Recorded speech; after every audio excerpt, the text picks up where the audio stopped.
Okay, you know who I'm talking about, right? That one friend, that family member. Hey, maybe it's you. Their phone is sitting right there. You know it's getting your texts and calls, but not a peep. It is always on silent. So, yeah, let's get into it. What is the real story behind the silent phone? I mean, it's a question we've all asked ourselves, probably while staring at our own screen with just a little bit of frustration. You send a text, you call, you wait, and just crickets. It seriously feels like you're sending messages into a black hole. So, what is going on? And look, our minds immediately jump to the easy conclusions, don't they? We think, wow, how rude. Or maybe they're just a total mess, so disorganized. And then there's the one that kind of stings, they're just straight up ignoring me. But what if we're looking at this all wrong? What if those first assumptions are just completely off base? So here's the big idea, the pivot. Let's just try to reframe this entire thing for a second. What if that silence has absolutely nothing to do with you? What if it's not a message they're sending out, but a shield they're putting up? A form of self-defense against the absolute chaos of our digital lives. This is where you see this huge gap between how it looks and what's really happening. What we see as them ignoring our texts is actually them protecting their focus. What feels like they're missing our calls on purpose, well, that's often them managing the very real anxiety that comes from being on call 24/7. And that thing we call being unresponsive, for them, that's about choosing and valuing their own peace of mind. All right, so let's break this down. The first big piece of the puzzle is all about protecting their mental space. You can think of it like they're in an active battle against something called digital illusions.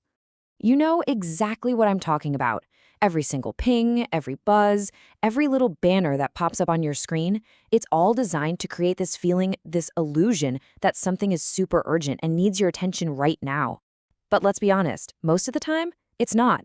The people who live on silent mode, they're making a conscious choice to just say no thanks to that fake urgency. They're taking back control and deciding for themselves what's actually worth their attention.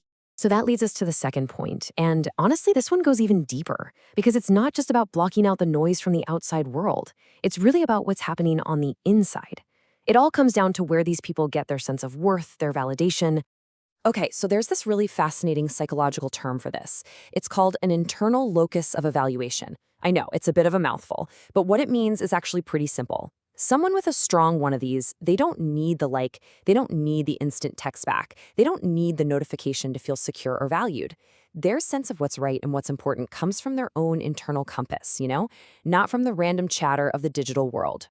And this really just gets to the heart of it all, doesn't it? When you're not hooked on that constant little drip feed of external approval that notifications are designed to give you, well, it gets a whole lot easier to just switch them off.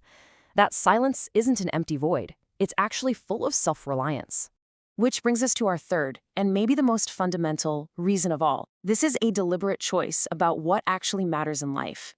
It's kind of like they're rewriting the rules for what it means to be successful or productive in this day and age.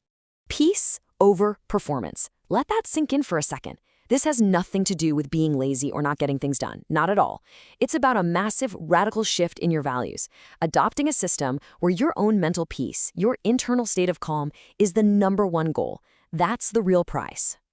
So what does that actually look like in the real world? Well, for one, it means you value your own mental calm way more than being constantly connected. It also means you're actively pushing back against that crazy societal pressure to be available like 24/7. And at the end of the day, it's about playing the long game, choosing your long-term well-being over the tiny, short-term buzz of firing back an instant reply. And here's the thing. This isn't just some random personality quirk or a lifestyle choice. This stuff is real. Psychology actually has formal names for this kind of intentional, protective behavior. Yeah, when you see it this way, it stops being a habit and becomes a full-on strategy. So one term they use is social vigilance. Sounds pretty intense, right? It just means you're skillfully and actively managing all the social information being thrown at you. Another one, and I love this one, is cognitive offloading. This is basically the genius move of letting your phone carry the burden of all those messages and demands so that your brain doesn't have to. You're literally freeing up your own mental hard drive to focus on things that actually matter. So when you put it all together, the picture changes completely, doesn't it? That silent phone isn't a sign of someone being rude or disorganized. It's a fortress, a carefully constructed fortress of focus, designed brick by brick to protect their attention, their peace, and their own internal compass from the non-stop siege of the digital world. And that really just leaves us with one final question. A question for you. Whether your phone is on silent this very second or it's buzzing away in your pocket, just take a moment and ask yourself, what is your silent mode protecting? And maybe even more importantly, what do you need it to start protecting?